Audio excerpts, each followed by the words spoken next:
Whether you're a seasoned vet behind the chair or a recent hair school graduate, those fun, shorter pixie style cuts can be intimidating, and for today's tutorial, we are tackling the trendy Bixie cut. I will be walking you through which shears to use and why, as well as styling tips to give your clients for at-home upkeep. Let's get this fun cut started. Okay, so to start off the fun Bixie today, I already have her sectioned off, and as you can see, this sectioning is not your typical right down the ear and 2 quadrants in the back. I've done some diagonal sectionings going into the bottom side through this back. And I've done that all the way around the head with the rest just sort of clipped up, and we've got a really wide mohawk section here. The reason for doing that is when cutting your Bixies, it's a Bob meets Pixie inspired haircut, you're often gonna be angling along their nape hairline, and I just find to have sort of an angled guide helps kind of keep that tone as you cut. So to get started, we're keeping this pretty short. I want a little tiny bit of a flip here. So we're removing a decent amount of length, but enough that you'll have a little bit of an under flip going here. And a lot of times with a Bixie, you want to see a lot of texture. So I'm gonna actually use my shark fin thinning shears at first to cut my baseline. So I'm just gonna come right in, starting in the middle, and I'm just gonna go in at it, removing some length.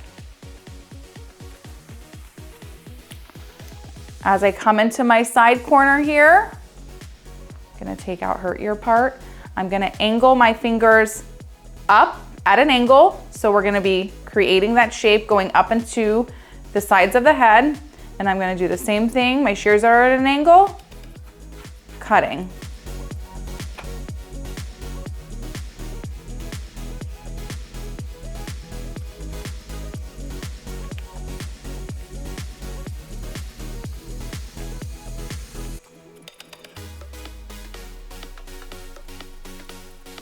And now that I've done the bulk of that, I'm just gonna take my regular shears. These are the Shark Fin Stainless Pro. I'm gonna come in and just point cut the rest of that hair away. And I'm even leaving some pieces out a little bit longer. I wanna create a lot of that textured, lived-in look. You don't want, basically, with this shorter style haircut, you're not looking for like perfect precision everywhere. A lot of times I feel like the more kind of disconnected and like purposely unevenness creates a better look overall. So now that we've got our first guide here, it's nice and soft from using our thinning shears to create the line. You'll notice we're coming up on the sides. Now, instead of taking that all the way up around the ear, a lot of times with this Bixie look, clients like to have it a little bit of extra length in the front where they can tuck their hair back if they want. So I'm actually gonna come in and now do my angle going down the opposite way. So not coming up all the way in for the style of cutting I'm doing, I'm gonna angle it down. In order to do that, you can either opt to use your regular shears or you can opt to use a razor. It's all kind of personal preference. For this underneath line, I'm gonna opt to use a razor because I just wanna get it nice and textured and really soften up that line. So I'm just gonna come into my point right here. I'm gonna angle my fingers down, taking my razor and just slide sliver down.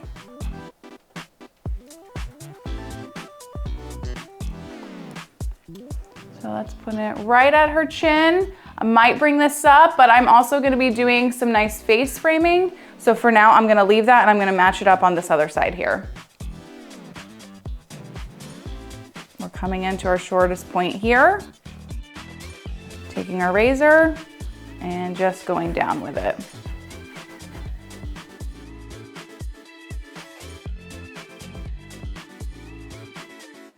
I'm gonna spin her forward. I need to bring this up quite a bit more.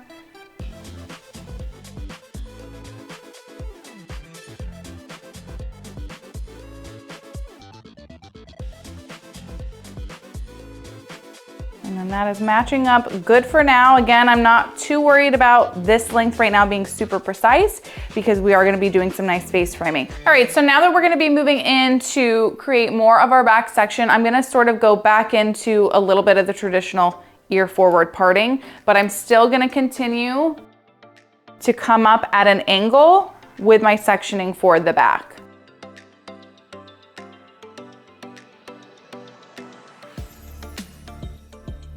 So still diagonal sectionings to create our length.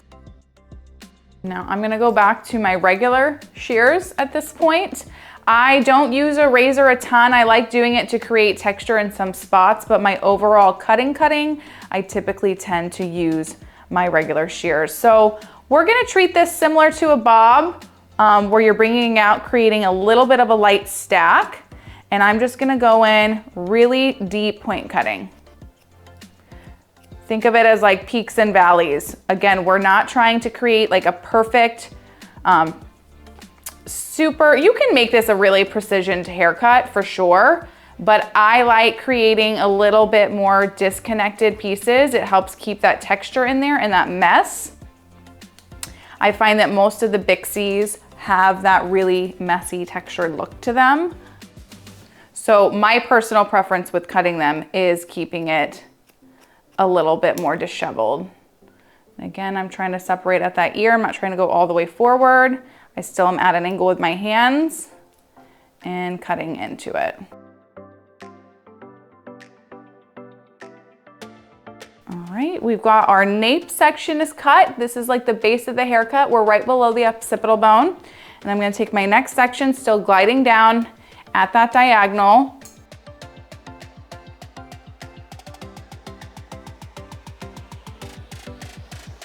Now, instead of pulling straight out with this, I'm gonna come at it almost like I'm creating a little bit of a longer layer. So I'm gonna be angling, my fingers are down when I'm cutting this side, my knuckles are up to the ceiling, and I'm just coming straight up at it with my shears. And why I'm doing this is I'm trying to create a little bit more of a disconnect to add a little bit more length here at the top that we can still cut into and have movement. It'll start creating some nice shape through the rest of the haircut with adding in that texture. And to create these layers, I am rounding with the head. I'm not pulling back to center.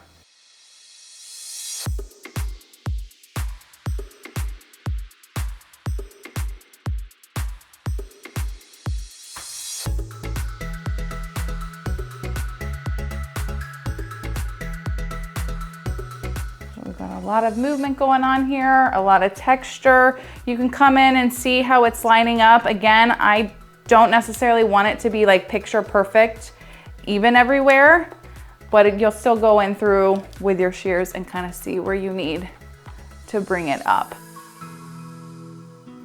So now I'm gonna opt to go back to that traditional parting, and I'm gonna just clip this out of the way so I can take my sections a little bit easier, where we're separating right along the ear. But notice I'm still gonna come down at an angle, a diagonal here a little bit to keep it soft.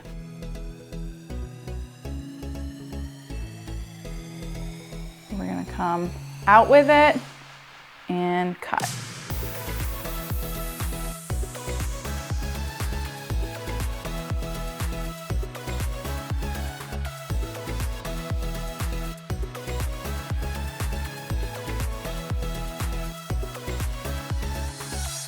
So I want to actually come right in this middle area and just lightly taper it a little tighter to kind of give off a little bit more of that pixie vibe. So I'm just going to come right in the middle, and I'm just going to do a little bit of extra deep point cutting to create a little bit more texture. And I'll leave that for now, and we're going to take this next section for the back. All right, so to come in and start taking the rest of the layers for the top section, what I'm gonna do is I'm taking just right in the middle of it, and I'm just gonna come straight out with it and then angle lightly up. I see my guide in here, and we're just gonna deep point cut into that guide. I'm gonna do that all the way around the head here.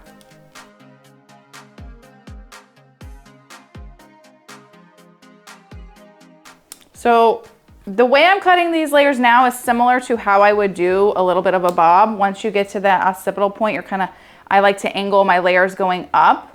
So I'm mimicking that, but down here we have it a little bit more tight, like a pixie. And then let me cut this we're gonna leave this extra longer, so really angle all the way up. I'm kind of sliding my scissors up as I cut this final top piece of our back.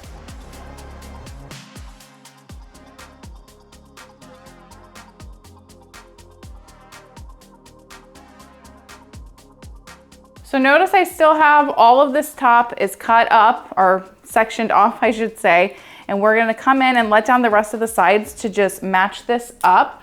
I'm gonna opt again to use my razor on the sides as I wanna create a lot softer lines, but I'm still gonna be going down at an angle with it, and then you'll be able to see if there's any areas in here that maybe, like this piece, I wanna angle it going down away from her face, so I'm just gonna hold it straight out, take my razor, and go down with it.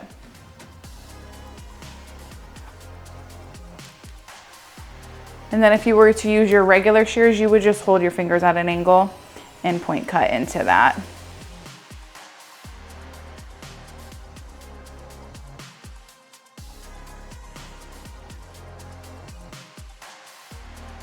Do the same on this side. So I'll show you this side as if I was using my scissors the whole time. I see my guide is right here, so I would just come in with my shears and sliver down. And then I'm angling from the bottom and I'm point cutting up into it to match. The razoring is nice because it just adds that much more of a textured look. You don't have to go in as much afterwards with your thinning shears versus when you cut the guide with your standard shears. So that's just personal preference and also depends on your client's hair type. I mean, this cut is styled to me more messy. So if somebody has naturally wavy hair, they're gonna have that natural, like more messy texture that you might not wanna use the razor quite as much on them. At the base, I find it to be fine, but for creating the layers, I wouldn't use the razor as much as your regular shears just because you don't wanna kick up any possible frizz that they have, and the razor can sometimes bring that out. So I've got her sides done here, and I'm just gonna pull out some pieces, make sure it's matching up, and then, like I said, I'm gonna be doing sort of like a curtain side swept bang. I love the way that that looks with this type of haircut, but before I do that, we're just gonna create some more layers. And I find the layers for this type of haircut, when I get into the sides, to kind of be a little bit like more random. I like to call it like lived-in layers, freehand layers, I should say, where I will just take certain sections and cut into them just to break it up. I'm not trying to create, like I said, like your traditional like long layer where you're definitely going all the way up or you're pulling all the way back. You want a lot of movement and texture, especially for those who like to tuck their hair behind the ears.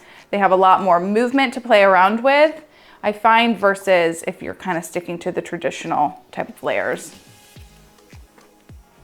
And then I want to create a little bit more of a disconnect right in this area. I want there to be a little bit more separation.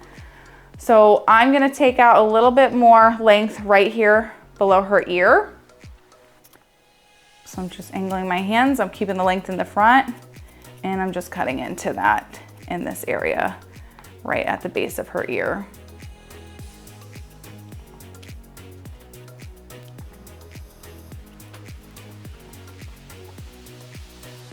And I like the way that that's looking better, especially for when tucking. It takes out a little bit more of the bulk right in here.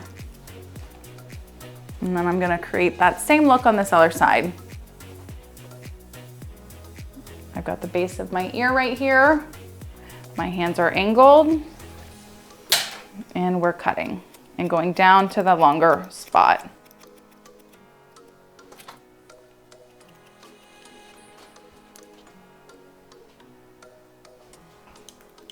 And then I haven't actually created my layers on this side, so I'm gonna do that now. Kind of similar to what I was doing on the other side, just kind of freehand cutting into it to give it that texture, give it that shape without having the set look of standard like shorter or longer layers.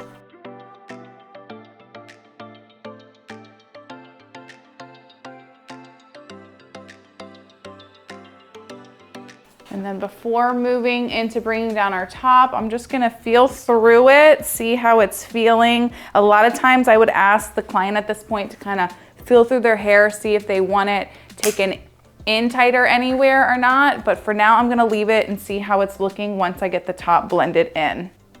Okay, so I'm gonna let out her top, and I am doing this based off of a middle part. Like I said, a lot of the Bixie style haircuts, I feel like they have a little bit still of like a curtain fringe type of bang, a curtain bang fringe, which however you prefer to say it. So I'm just gonna bring that down. We've cut off quite a bit of length actually. And I'm gonna set the guide for where I wanna do my curtain bang. So with this bang, I wanna see still enough length that you can get a little bit of a curve and swoop, but as of right now, it's still a little too long. It's gonna look very bobby in the front, not so much that like pixie vibe. So I wanna remove this length right in here and remove a little bit more bang length. So this mannequin already had some bangs, but if you were setting bangs for the first time on your client, you wanna use the edge of the eyebrow as a guide. So you would just comb the hair down. What I like to do is kind of take the section and you'll bend up at it, and typically where it splits is usually right in line where the edge of the eyebrow is. And then, like I said, I still want to see a little bit of a swoop, so I'm just going to take the very center. We're coming down to basically cutting off right above her nose is gonna be my basis. And I'm not pulling tight, it's nice and loose, and we're just gonna point cut into that.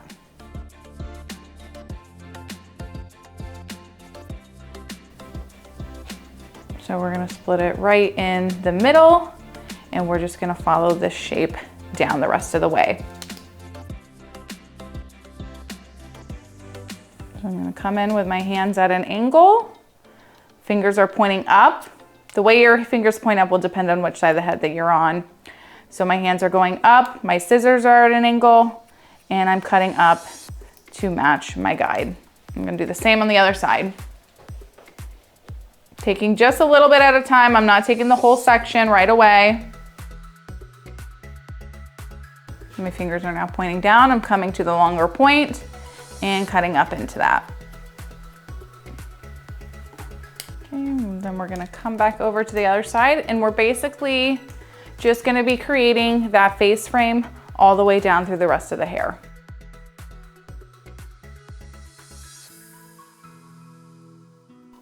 And you could also come in and opt to use your razor. At this point, it's personal preference. You wouldn't wanna stab your client in the face with your shears like I just did. Come around to this other side and cut up into that to match.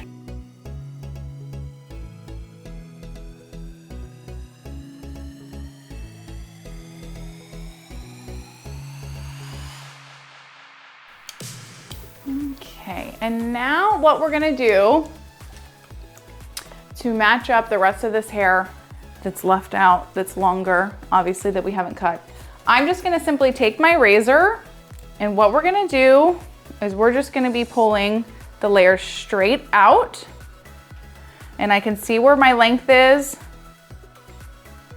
right in here. This is where my old previous guide is. So what I'm basically going to be doing is I'm just gonna pull my finger straight out to where that guide is, and I'm gonna come in right above it with my razor, and I'm just gonna angle in to blend it and remove all that extra length. So again, you're pulling out to where your guide is, and we're just angling down onto it with the razor.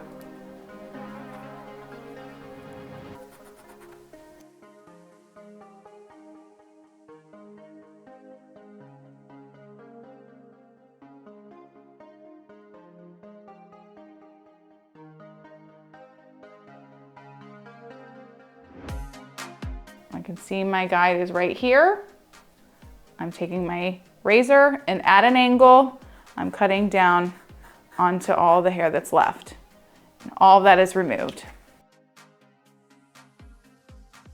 I'm gonna be honest, a lot of times cutting these shorter style cuts, it is hard in a sense to follow like an exact like cutting method or guide, because I feel like so much of it depends on your client's hair type. All these cuts look a lot of times the same, but they're also all very different in their own ways. So I really find with any haircut I do that's shorter like this, whether it's like a really short pixie or asymmetrical, I feel like I never do the same cut on each client. Every client I feel like is different. So I have like a basis guide where like I'll cut the back of the hair and get my guide kind of the same, but depending on what they're wanting, I don't always necessarily do the same exact haircut. But that's what also makes it fun, honestly, because you get to play around. You don't have to be super precise. You get to really like create whatever shape the client's wanting or that you would recommend for their hair type. So now before drying, I'm gonna feel all through the head. I kind of want to take in a little bit more right in here for the cut I'm creating, but obviously whatever your client shows you is different. I'm just trying to show you like different ways you can cut into them shorter. But I feel like it's just a little too flippy right here that I'm not loving it. Just barely on the one side. If you are somebody who's like a super precise, everything has to match up, you might find these cuts to be just like excruciating because you want everything to be picture perfect blending. But if you like just creating mess, these are such fun cuts. Purposeful mess, I should say. And then I'm just kind of going around, point cutting in at random, nothing super particularly like in a set area, just to create a little bit last minute texture. And then I'm gonna go ahead, I'm gonna actually re-wet it just because I feel like it's a little too dry for styling. So now that I've re-wet it, depending on your client's hair type, I like doing sort of just like a messy, rough dry. So I'm using a gel to mousse. It has a little bit more texture to it from L'Oreal. Obviously, if they have frizz and stuff, you'd want to put in some sort of smoothing cream or an oil, especially if they have like a really stubborn wave. But I find the messier you blow dry it, the better. That's why I like this gel mousse. It has a little bit more texture hold to it. So if you don't necessarily use this, you could use like a paste also that you can blow dry with. You just want something with a little bit of texture and hold to it for this type of styling when they're doing it on their own at home with their blow dry.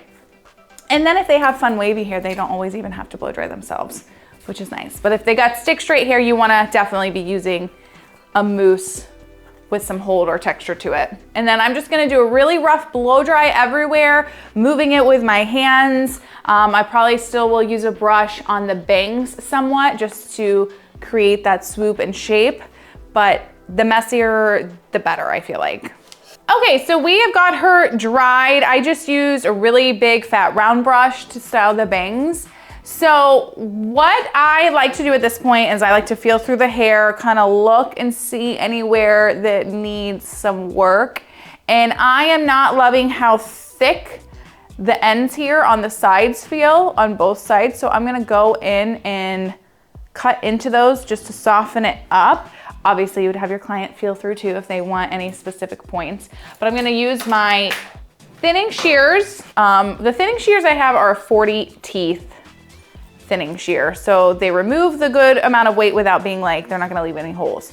So I've just clipped it up and I'm just gonna take pieces and I'm just gonna slide through with my shears. A human would probably not need quite as much thinning out at their base. Sometimes mannequins stay really freaking thick, but you'd be surprised every now and then.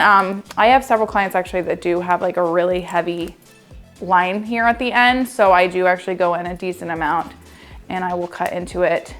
Maybe not so much with my thinning shears, but I'll point cut into it quite a bit to soften it up. So you want it to be like more wispy looking, a little bit more, not see-through, but softer.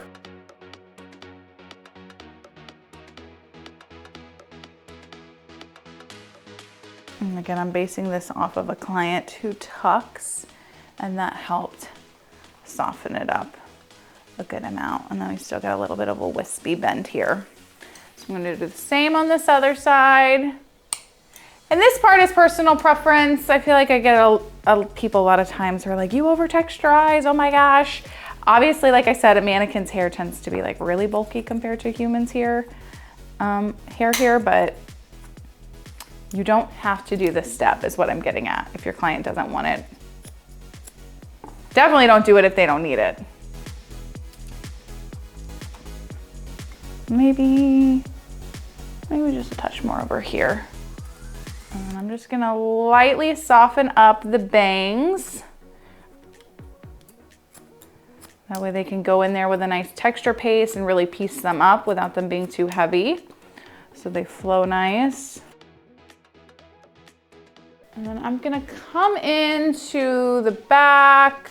I wanted there to be enough like of a little bend here, but you could opt to come in and nip that if you wanted to. If you did, I would just do scissor over comb and point cut into it. I'm not hating it. You could obviously have that more smoothed out looking. I purposely blew it out to get it more messy. But a lot of times with this style of cut, I'll just go in after I've gotten it dry and I'll just cut at random. The fun thing about these haircuts is you could cut for a long time, just creating more and more shape depending on the client's hair. But I also don't find I dry cut as much with these style cuts as other ones, just because they're meant to be a little bit more messy and lived in looking, not so perfect and precise. But I think that that's coming out good. I might, before I put my pastes in, I kind of want to layer this a little bit more, but I'm going to leave it off of the guise of this client wants a little bit more length around their face. But I think we're good. So now what I'm going to do is I'm going to get her finished off with a styling paste. So depending on the hair type with your client, if their hair is a little bit more on the finer side, I love AG's Dry Lift Paste. If it's more coarse, I love Aquage. Their transforming paste is really nice. I'll link that below. This is gonna have more of a dry matte finish where the paste from Aquage has more of a wet finish. But I'm just gonna take like a thumbnail size is what I always tell my clients. You're gonna run it through your hands. You can add in a little bit of an oil if you wanted to as well. And then literally just go in and mess everything up. The nice part about this haircut is it's easy styling because you're purposely kind of wanting to keep it more messy looking, more textured, that you can just do that rough dry like I was doing with her. And then you come in with just a paste of your choice and literally mess it up to your liking. But it makes the bangs kind of go their separate ways a little bit more rather than keep falling to the front. And I'm trying to get her to part here behind her ear. But she has no fold like a human, so I might pin that so you guys can see. I'm really happy with how it came out. So I'm gonna just keep her tucked like she's tucking behind her ear. I love the way it looks with their ear popping through. And then with the bangs, you still get a nice pieces though coming down around your face. So I'm just gonna finish her with the paste and some spray, and then we'll get finished up. Here is our final look. Lots of texture and movement that we created all through the hair. With this length, we still have the option to tuck behind the ears as an added bonus, and I love the minimal swoop of the bangs. Remember, you can start with a thinning shear when setting your guide to help create more softness. I use the 40 Tooth Professional Plus from Shark Fin, and when using your standard shears, try to do a deep point cutting to create that texture. I will link my shark fin shears in the description below, and if you use my code SS, you will get both a thinning shear as well as a razor from them. My texture paste recommendations I will link below as well. I so hope you guys enjoyed today's video, and I will leave you with these other cutting tutorials so you can check them out. See you guys next time.